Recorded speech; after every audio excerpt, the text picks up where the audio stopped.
Alors, on y va pour la grille, c'est une leçon importante de Bulma, c'est vraiment pour bien positionner ces éléments et pour se créer un design global. Et donc là, on était ici dans modificateur, d'accord, on était ici, si vous voulez.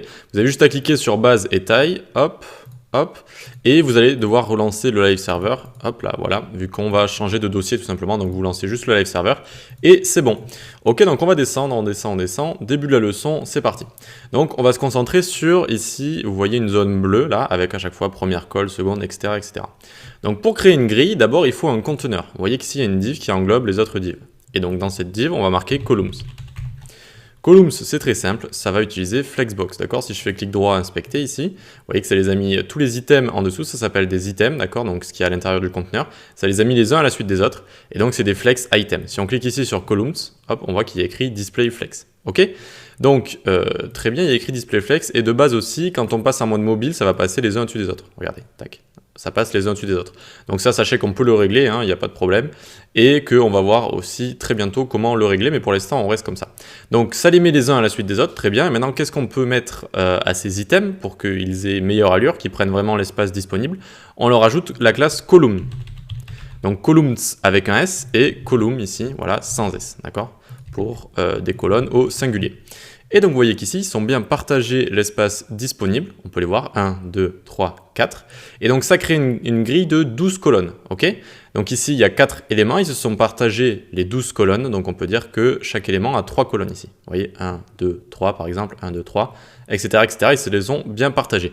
Maintenant, penchons-nous sur cette classe column. Voyons voir, encore une fois, clic droit inspecter. La console est votre meilleur ami. Alors ici donc, column, ça donne display bloc aux éléments. Donc là, c'est déjà des divs bloc, donc ça va rien changer. Regardez, si je l'enlève et que je le remets, ça change rien. Ensuite, on a donc vous pouvez cliquer ici sous la console pour tester un peu si vous enlevez les valeurs ou pas des propriétés, ça peut être intéressant. Ensuite, on a flex basis 0, donc ça c'est la place que va prendre l'élément de base. Si on lui met 0, ça veut dire qu'il va juste prendre la place pour son texte ici. Et donc si on enlève les autres propriétés, on voit qu'il va juste prendre la place pour son texte, d'accord? Flex basis 0. Ensuite, flex grow 1, si ici c'est le même chiffre pour tous les éléments, d'accord? Eh bien ça veut dire qu'ils vont se répartir l'espace de manière équitable, c'est-à-dire qu'ici 25% pour chaque colonne. Ok? Donc flex grow 1, ils vont se répartir l'espace de manière équitable. Ensuite, flex shrink 1, ça autorise le shrink, donc c'est-à-dire la réduction. Quand on va grossir et réduire comme ça, notamment pour que ce soit bien responsive, c'est bien d'avoir flex shrink 1, c'est-à-dire qu'on autorise voilà, les éléments à grossir, à rétrécir de manière uniforme comme ça pour que ça rende bien. Ensuite, un padding, voilà, tout simplement, donc le padding qui va être, regardez, hop, ici vous le voyez, le vert là, qui va être autour des éléments. Ok? Donc c'est exactement ça que ça donne column, et column c'est ici juste un display flex, d'accord? Display flex au-dessus de 769 pixels, sinon dès qu'on passe en dessous de mobile, hop, ça se met en mode mobile, donc, alors je vais arriver du coup, tac, ça se met les uns au-dessus des autres, ok? Et donc on verra ça un petit peu après. Voilà, donc c'est tout pour columns et columns, c'est comme ça qu'on crée donc des grilles de 12 colonnes, et donc vous avez vu les propriétés que ça donne. Ensuite, pour changer la taille, donc ici je vous ai tout mis en commentaire, on va pouvoir utiliser plusieurs choses. Donc déjà, à chaque fois on peut utiliser par exemple ici 3/4, 2/3, la moitié, 1/3, 1/4 et is full. D'accord? Donc à chaque fois, tout simplement, ben voilà, je n'ai pas besoin de vous dire, je vous ai écrit tout ça à côté ici. On va pouvoir les utiliser pour changer la taille de tout ça. Donc par exemple, on vient en dessous, je viens ici, on a une column, donc on a une grille avec des colonnes à l'intérieur. Donc je viens ici, je dis par exemple is 3 quarters. Hop là, nickel. Donc c'est 3/4. Ok? Et on voit qu'ici, notre première colonne, elle a pris tout ça. Et elle a poussé les autres à côté ici. D'accord? Elle a pris les 3/4 tout simplement. Et donc vous pouvez vous amuser à changer avec toutes les tailles que vous avez ici. Et donc vous avez les multiples de 20 ici aussi. Donc par exemple 1/5 ici, c'est 20%, ensuite 40%, 3 60%, 4 80%. Ok? Donc ensuite en dessous par exemple ici, on aurait pu mettre is half par exemple, is half. Et là on voit que la première colonne, elle a pris la moitié, la colonne en rouge ici. D'accord?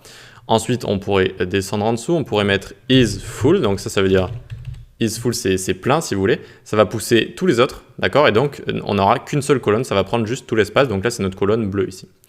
Ensuite, on peut descendre en dessous, on peut également donner, je ne sais pas, on va mettre is 1/3.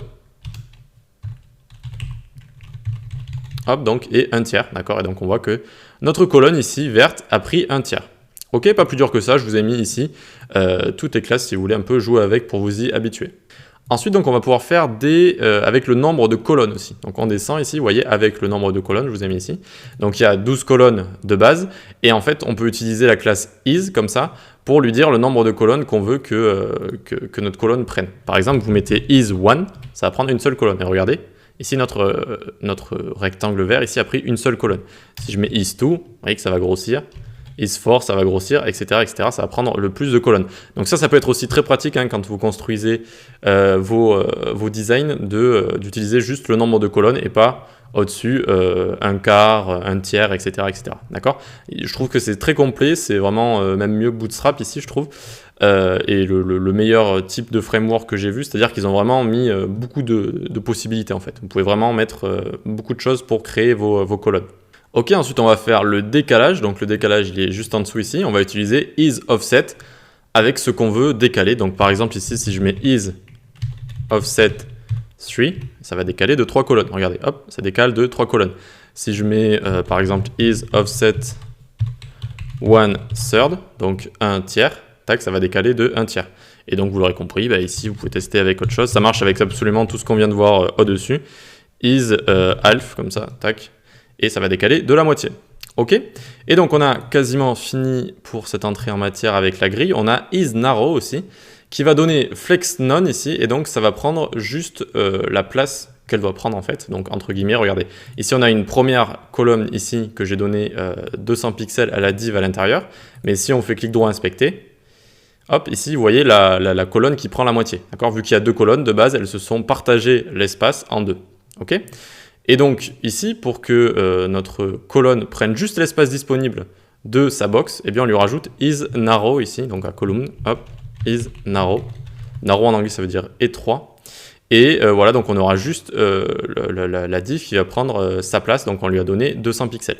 Ici vous voyez un petit écart, donc un gap en anglais, c'est normal parce que de base, on va le voir aussi après, il y a des gaps, donc vous voyez ici le padding en vert en fait, et vu que de l'autre côté, l'autre colonne là aussi, voilà, ça fait un petit écart comme ça, qui est assez sympathique, mais qu'on peut enlever, si on a envie de l'enlever, on va le voir un petit peu plus tard dans la leçon.